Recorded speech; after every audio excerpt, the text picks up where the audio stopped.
ఢిల్లీలో Congress central election committee సమావేశం ముగిసింది. ఈ సమావేశంలో తెలంగాణ నుంచి మిగిలిన 4 ఎంపీ సీట్లపై కసరత్తు చేశారు. ఇవాళ వరంగల్, కరీంనగర్, హైదరాబాద్ స్థానాలకు అభ్యర్థులను ప్రకటించే అవకాశం ఉంది. ఖమ్మం స్థానంను పెండింగ్ లో పెట్టినట్టు సమాచారం. ఏప్రిల్ 9న మరోసారి కాంగ్రెస్ కేంద్ర ఎన్నికల కమిటీ భేటీ కానుంది. అటు ఏపీలో 114 అసెంబ్లీ, 5 లోక్సభ స్థానాలకు అభ్యర్థుల ఎంపిక పూర్తయింది. అభ్యర్థుల జాబితా రేపు విడుదలయ్యే అవకాశం ఉంది.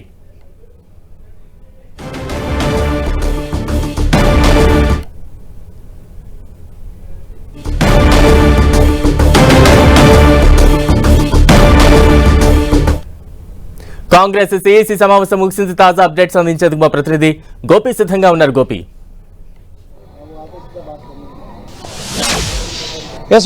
బలరాం, కాంగ్రెస్ కేంద్ర ఎన్నికల కమిటీ సమావేశం ముగిసింది. ఖర్గే అధ్యక్షతన జరిగిన ఈ సమావేశంలో ఏపీ అలాగే తెలంగాణకు సంబంధించిన లోక్సభ, అసెంబ్లీ స్థానాలకు అభ్యర్థుల ఎంపిక పైన చర్చించడం జరిగింది. ఈ సమావేశంలో సోనియా గాంధీ అలాగే కేసీ వేణుగోపాల్ తో పాటుగా ఇటు కాంగ్రెస్ సెంట్రల్ ఎలక్షన్ కమిటీ సభ్యులు, తెలుగు రాష్ట్రాల నుంచి ఇటు తెలంగాణ సీఎం రేవంత్ రెడ్డి అలాగే బట్టి విక్రమార్కతో పాటుగా దీపదాస్ మున్షి ఇన్ఛార్జ్ హాజరయ్యారు.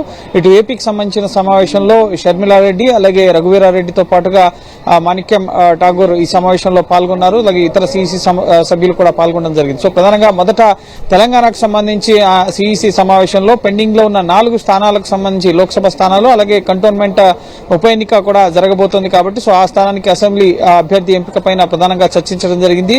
3 లోక్సభ స్థానాలకు సంబంధించి ఏకాభిప్రాయం వచ్చినట్లుగా తెలుస్తుంది. ప్రధానంగా వరంగల్ అలాగే కరీంనగర్, హైదరాబాద్ స్థానాలకి అభ్యర్థుల ఎంపిక పైన ఒక నిర్ణయానికి వచ్చినట్లుగా తెలుస్తుంది. అలాగే ఖమ్మం స్థానానికి సంబంధించి ఎక్కువ మంది ఆశావాహులు ఉండడంతో ఎవరికి కేటాయించాలి అన్న అంశం పైన ఇంకా ఒక నిర్ణయానికి రానట్లుగా తెలుస్తుంది. సో ఖమ్మం స్థానాన్ని పెండింగ్ లో ఉంచబోతున్నట్లుగా తెలుస్తోంది. సో సామాజిక సమీకరణాల ఆధారంగా అలాగే గెలుపు అవకాశాలు ఎవరికి ఉన్నాయి, అలాగే సర్వేలు, ఇటీవల పార్టీలో చేరిన నేతలు ఎవరికే టికెట్ కేటాయిస్తే ముఖ్యంగా అక్కడ గెలిచే అవకాశాలు ఎక్కువ ఉంటాయన్న అంశాలను పరిగణలోకి తీసుకుని అభ్యర్థుల ఎంపిక ప్రక్రియ జరిగినట్లుగా తెలుస్తోంది. ఇందులో భాగంగా ఇటు కరీంనగర్ నుంచి ప్రవీణ్ రెడ్డి పేరు వినిపిస్తోంది. అలాగే వరంగల్ నుంచి కడియం కావ్య, ఇటీవల కడియం శ్రీహరి, కావ్య ఇద్దరు కూడా బీఆర్ఎస్ ను వీడి కాంగ్రెస్ లో చేరారు. అక్కడ బీఆర్ఎస్ లోక్సభ టికెట్ ని వరంగల్ నుంచి వద్దనుకున్నారు కాబట్టి సో ఆ స్థానానికి సంబంధించి వరంగల్ స్థానాన్ని ఇటు కడియం కావ్యకి ఇవ్వబోతున్నట్లుగా తెలుస్తుంది. అలాగే హైదరాబాద్ నుంచి కూడా మస్కత్ పేరు వినిపిస్తోంది. సో ఇతర ముస్లిం సామాజిక వర్గానికి సంబంధించి ఎవరికైతే సీట్ ఇస్తే వారు గెలుస్తారన్న అవకాశాలు ఉన్నాయి. సో వారికి సీట్ కేటాయించే అవకాశం ఉంది. ఇక ఖమ్మం స్థానానికి సంబంధించి మాత్రం ఇటు పొంగులేటి సోదరుడు అలాగే ప్రసాద్ రెడ్డి, అలాగే ఇటు బట్టి విక్రమార్క సతీమణి నందిని, అలాగే ఇటు తుమ్మల నాగేశ్వరరావు తనయుడు యుగంధర్, అలాగే మరికొంతమంది పేర్లు కూడా వినిపిస్తున్నాయి. ఇటు వంకాయలపాటి రాజేంద్ర ప్రసాద్, కుసుమ కుమార్. సో సామాజిక వర్గాల వారీగా కమ్మ సామాజిక వర్గానికి సంబంధించిన నేతలు, ఆశావాహులు ఢిల్లీ వచ్చి అధిష్టాన పెద్దలను కలుస్తున్నారు. వంకాయలపాటి రాజేంద్ర ప్రసాద్ కాసేపట్లో ఏఐసిసి కార్యాలయానికి వచ్చి ఇటు రాహుల్ చౌదరి సహా ఇటు ఏఐసిసి తెలంగాణ కాంగ్రెస్ వ్యవహారాలకు సంబంధించిన ఇన్ఛార్జీలతో భేటీ అవుతున్న పరిస్థితి ఉంది. సో ఖమ్మంలో ఎవరికి సీటు కేటాయించాలి, అక్కడ ఎవరు గెలిచే అవకాశాలున్నాయి, సామాజిక సమీకరణాల ఆధారంగా కూడా ప్రధానంగా బీసీలకి, ఎస్సీలకి అన్యాయం జరుగుతోంది, వెనకబడిన వర్గాలకి టికెట్లు ఇవ్వట్లేదు, రెడ్డి సామాజిక వర్గానికి సంబంధించి ఇతరులకే ఎక్కువగా ప్రాధాన్యత కల్పిస్తున్నారన్న ఒక చర్చ పార్టీలో జరుగుతున్న నేపథ్యంలో సో ఈ 4 స్థానాల్లో ముఖ్యంగా నిలబెట్టే అభ్యర్థుల్లో కూడా అగ్రవర్ణాలకు సంబంధించిన అభ్యర్థులకి ఎక్కువగా సీట్లను కేటాయించబోతున్నట్లుగా తెలుస్తుంది. సో ఇప్పటికే చాలా మంది అసంతృప్తిగా కూడా ఉన్నారు. కొన్ని కీలక స్థానాలకు సంబంధించి కరీంనగర్ లాంటి స్థానాల్లో వెనుకబడిన వర్గాలకి టికెట్ ఇవ్వాలని చెప్పి డిమాండ్ చేస్తూ ఏఐసీసీ ఎదుట నిరసనలు కూడా జరిగిన పరిస్థితి ఉంది. సో చూడాలి ఎవరిని అభ్యర్థులుగా ప్రకటిస్తారనేది.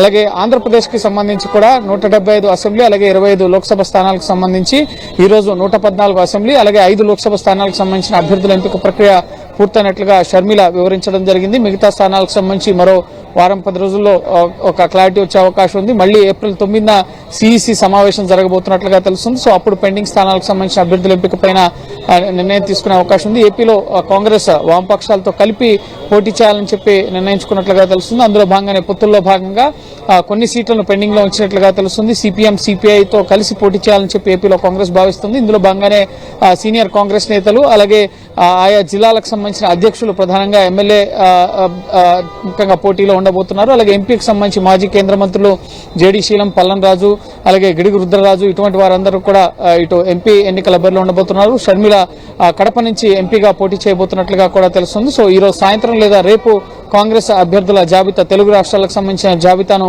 ఏఐసీసీ విడుదల చేసే అవకాశం ఉంది. బలరాం, గోపి, అంటే ఏపీ అభ్యర్థుల ఎంపిక ప్రక్రియలో ఎటువంటి జాగ్రత్తలు పాటించారు? ఎందుకంటే ఏపీలో మనం చూస్తూ ఉన్నాం అధికార ప్రతిపక్షాల మధ్య బలమైన పోటీ ఉంది. ఈ సందర్భంలో ఎటువంటి క్యాలిక్యులేషన్స్, ఈక్వేషన్స్ అక్కడ వర్కౌట్ చేసే ఛాన్సెస్ ఉన్నాయి?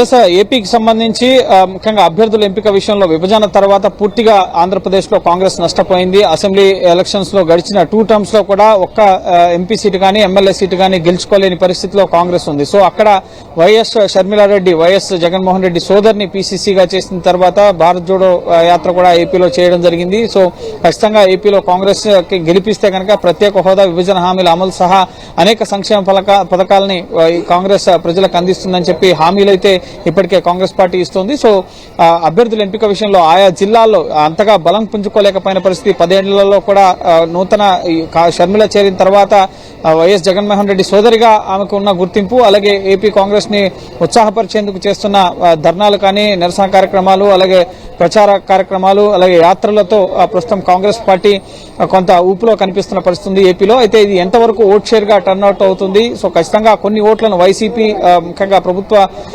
వ్యతిరేక ఓటును ఇటు కాంగ్రెస్ మళ్లించుకునేందుకు ప్రయత్నం అయితే చేస్తుంది షర్మిల ద్వారా.